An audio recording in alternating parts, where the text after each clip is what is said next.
Welcome to my podcast video where today I'm gonna talk about Thailand and my experience in there. So I went at the beginning of the year for like a month or so, a little bit more, and it was super cool, and I want to share with you the most important things to know and also some experiences, good experiences that I went through. So let's get into it. What we can find in Thailand, this beautiful country in Southeast Asia. Basically there is everything. You can find the beach in the south, most in the south, Gulf of Thailand. You can find big cities, for example, Bangkok. It's a mess. It's a mess of a city, but that's why I guess the cool part about it. There you go, and this is amazing. It's a huge city, and later I'm gonna tell you how to go around it. And then in the north we have what I call nature. You're gonna find more trekking paths. You can find a lot of more hills. You can see way more animals, local animals around there. Let's talk about when to go. What is the best time to go to Thailand? So as you can see there, as you know, there are seasons in everywhere. It all depends on the weather, but around the year there are better seasons to go to Thailand, and it all revolves around when it's raining or not, basically. So let's have a look at this very good article of the seasons in Thailand. And here, okay, there is a lot of information, among which the months and also the maximum and minimum temperature and the rainy days. And if you go through it, you're gonna see that, okay, in March we have 3 days of rains, 6 days of rains, and then 14 days of rains, which is half of the time it's gonna be raining. So not May, but March and April seems to be pretty good. And if we go through it, it's gonna get worse. The rainy days are gonna get more and more from June, July, and August. Then let's have a look to September, October, and November, and wow, 21 days, 16 days, it's a lot. And then let's look at December, January, and February. You're gonna see that the rainy days is 1 day, 2 days, and 3 days. So the best time, it's definitely between December to March and April to go. And this is based on the number of days. What about the temperature? The temperature is gonna be more or less the same. It's gonna go from minimum 20-25 degrees to maximum from 30 to 35 degrees. So it tends to be quite constant. The problem is only about the amount of rain that you're gonna have. But then there is another season, which is something that you don't really know till you get there, basically, and it's called the burning season. What is the burning season? It's not related to the weather. It's more like a traditional thing that farmers in Thailand do.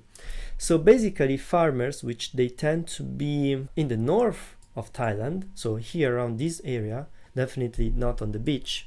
So what happens is that from the middle of February till April, farmers, they start to burn the crops. Why? Because they want to restart again with the new season and grow something new. That they're basically, all of them, they're doing it. And the quality of the air, it kinds of get very bad. So from the middle of February to March and also April, you don't really want to be in the north of Thailand. Why? Because everyone is burning crops and the quality of the air is very bad. You can actually check this kind of stuff from some quality air apps that you can find on the Google Play Store, on the Apple Store, and then check the quality of the air day by day if you're there around that time. Locals, they all have this app. Why? Because they're trying to take care of themselves, and they don't really want to get diseases because of the quality of the air, and they are very aware that the quality of the air is going to get worse and very bad.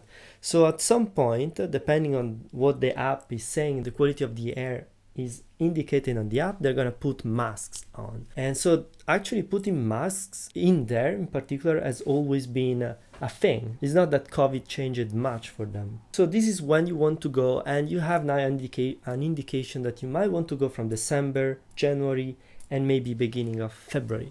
And if you're going to February, you might pay attention when you want to go. So for example, you might want to go at the beginning of February to the north, and then at the end of February, if you have a month traveling, at the end of February you want to go to the south, so you avoid the burning season. Let's talk about how to enter the country and about the visa. So let's have a look here to the official website. enter the page again, and as you can see, you can ask for e-visa, electronic visa. It depends obviously on your situation, where you come from. For Europeans, I'm a European, it's quite simple, it tends to be quite simple, and we have not many problems. But this website is amazing. Why? Because you can easily check what are the requirements for you to enter the country. So let's assume that I'm Italian, so I'm from Italy, so the territory issuing my travel document is from Italy, my passport is Italian, but let's assume that I live in the United Kingdom, because that's where I actually live, and let's say that I want to stay in Thailand for 30 days. I can check, I'm like, yeah, you're fine, because you stay less than 60 days. So then I'm gonna be like, okay, let me push it and let's stay for 90 days, which is a long time, but let's have a look.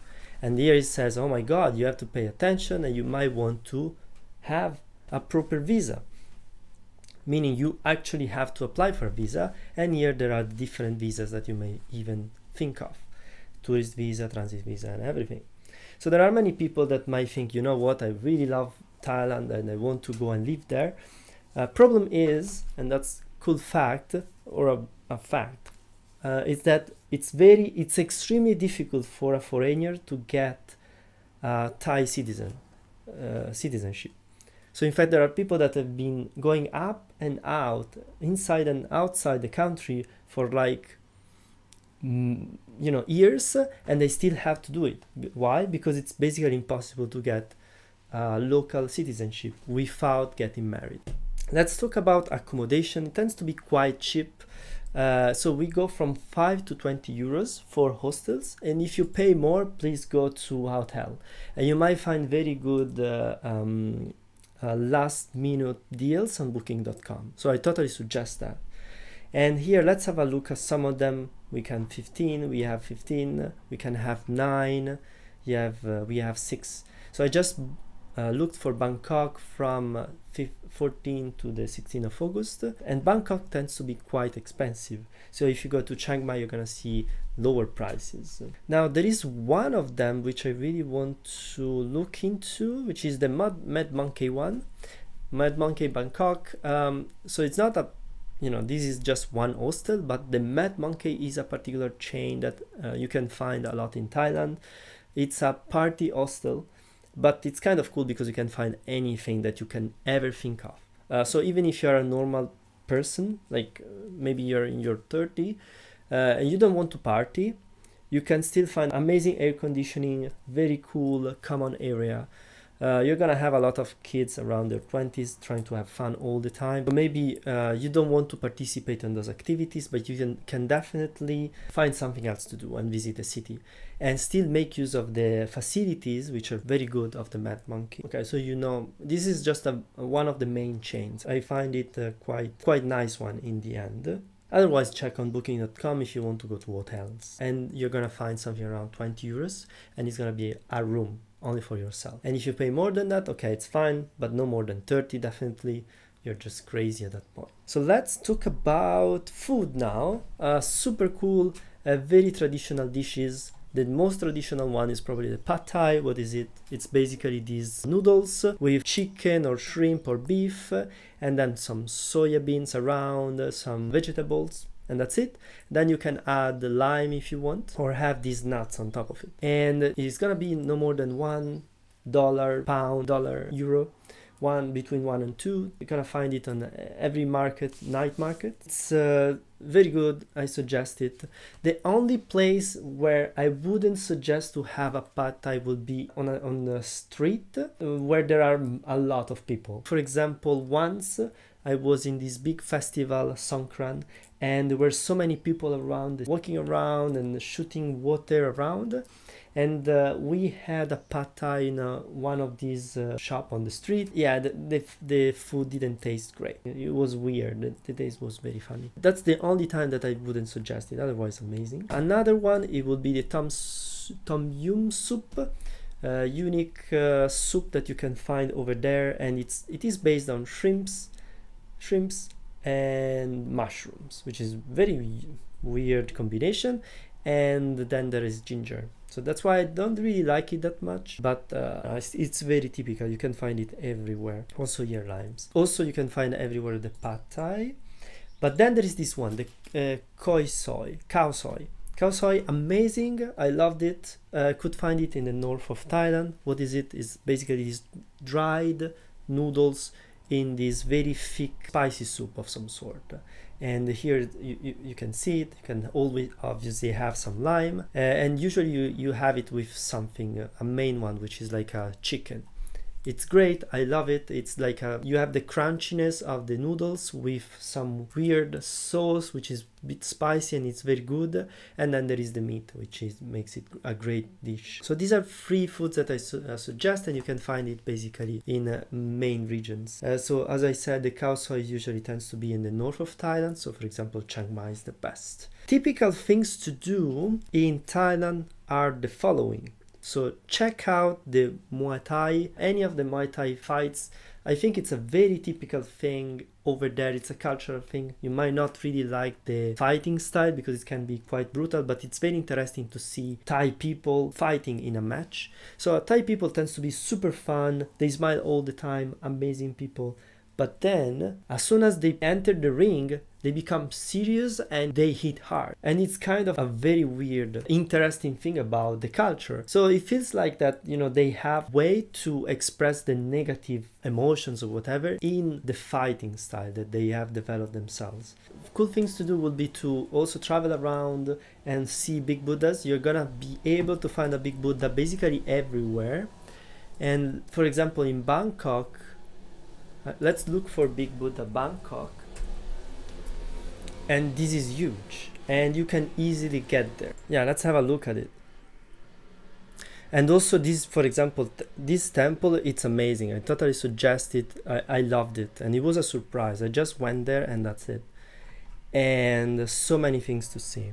Big Buddhas are basically everywhere. So let's talk about transportation. As I already discussed in another video, my digital nomad videos, specifically the topic about transportation, there is buses, train and planes, and they go from cheap but slow to expensive but fast. Okay, let's have an example. Let's consider the case of from Bangkok to Chiang Mai. It's gonna be a night bus of 8 hours. It's a lot, very big distance as you can see, and you can basically travel half the country or even more half of the country. It's gonna be 20 euros. It's gonna be 8 hours, so a night bus. By train it's gonna be less but more expensive. I didn't do it, so I don't really remember, but that's what it is. I think, yeah, the train might have been like 6 hours because it does quite a lot of stops. The plane is gonna be like 1 or 2 hours and it's gonna be more than 100 euros. Let's have a look. There is an international airport in Chiang Mai. This is Chiang Mai, and as you can see, it's actually very close. You can even walk if you want. It's gonna be maybe 40 minutes, 1 hour to get to the center. Okay, what about transportation inside the city? What can you use? Well, you can definitely walk. You can use bikes if you want. In Bangkok, it doesn't work because it's just a mess of a city. I think in Chiang Mai having a bike could work quite nicely. If you want to go around without having to deal too much about things, you might want to use taxis or moto taxis. You can use 2 apps, Bolt and Grab, to go around. They tend to be cheap, both of them. So you can actually open the Bolt app and the Grab app and check which one is the cheapest option. And if you have to choose between taxis and moto taxis, well, taxis tend to be more expensive. We are talking about 1, 2, 3 euros maximum. Moto taxis tend to be from 1 to 2 euros maximum. So it's super cheap. Even talking about going from point A to point B, and it's gonna be like 7-10 kilometers. And we are talking about 20-30 minutes drive, is still gonna be like 2-3 euros. So it's incredibly cheap. Now the only thing we might go, okay, let's go with motor taxis. I did do it quite a few times, quite sometimes, but I didn't always feel safe. So at times I was like, okay, something's gonna happen. Oh my god, why am I into this? Yeah, because these people, they just drive crazy, and specifically in Bangkok it tends to be very crazy town. It's an experience taking a moto taxi in Bangkok, but oh my god, what an experience. Yeah, so these are how you go around with transportation. Let me go through what was my experience. Basically I went to Thailand for a month and something. The plan was 2 months and and a half, but then I discovered that I couldn't stay for more than 60 days. Otherwise, I should have applied for a visa. So I said, you know what, let's go to Cambodia and Vietnam and then go back in again. So I entered the first time to Bangkok, to the international Subarabi airport. And then I went back in again to the Phuket International Airport, which is this one. Super cool experience, obviously. At the beginning when I entered Bangkok, I didn't really know what to do, but then people said, you know what, Chiang Mai is pretty cool, go over there. So that's what I did. Then I came back to Thailand and I went out from the coast. Going out from the coast, not good. Much better to go from this other road. It just works better. I think here it was not easy to find a bus that was going through here. Instead, it was much easier to find buses to go from Bangkok to Phnom Penh, which is over here. And it's like 10-12 hours. It's actually a lot of hours. Yeah, don't suggest it, but go. You can stop at Siem Reap, which is very cool. Okay, let's stick on Thailand. Bangkok was super cool. I got to know, I stayed around the city center, and there are so many things that you can do here. There is the Empire Palace, the Grand Palace. There are so many temples, big Buddhas. Then there is this place which is Khao San Road, and it is just a road, but it's the night road of Thailand. So it's where the craziness happen at night, where people just go crazy and they party all the time, every day, 365 days a year. So what you would do is walk here, see the craziness, and then you go around the block and then walk again, and then you might go and dance and whatever. You see this place that I point here in this other road? This is super cheap. It's a bar which you can just walk to, and it's on a parallel road from Khao San Road. And if here the drinks are gonna be almost European prices, even 5 euros. Here it's gonna be like 1 or 2 euros. So super cheap, and oh my god, you get smashed. I really got an hangover due to that one. So this was Bangkok and Khao San Road. If you go to Chiang Mai, let's talk about nature in particular. And in here you can find a lot of activities nature related. For example, there is a trekking path from here that someone suggested to me. I didn't have the time to do it, and I think it's like 2-3 hours trekking. There is so many temples to do. Otherwise, cool things to do would be to have daily tours to Chiang Rai, which there are so many cool temples, but it's crazy. I don't suggest to do the one-day tour. It's much better to go to Chiang Rai directly, or you can go and have see nature. You can go to these places, which are these sanctuaries where you can pet and pass the day with elephants. You can give them food, you can swim with them, you can even wash them. And that was great. I did it. It's very ethical. You don't ride them, you don't hurt them at all, you don't do anything with them, you just have fun with them.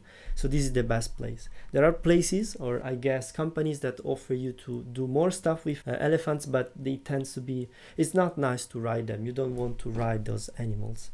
And if they make you ride them, it's because they have kind of mistreated them to get used to be rode by people. So not good.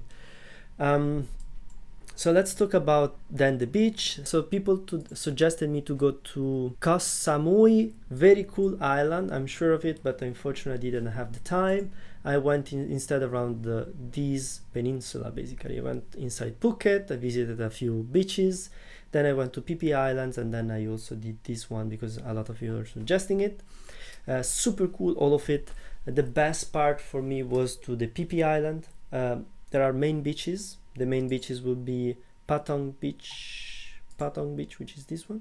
Yes, Patong Beach, very cool. Hao Nang, perfect, super cool. And then there is the Phi Phi Island, which is crazy. I loved it. I didn't want to go away from it. I should have stayed more. I stayed like 3 days. I should have stayed. I really liked it, mostly because of the craziness that was happening there.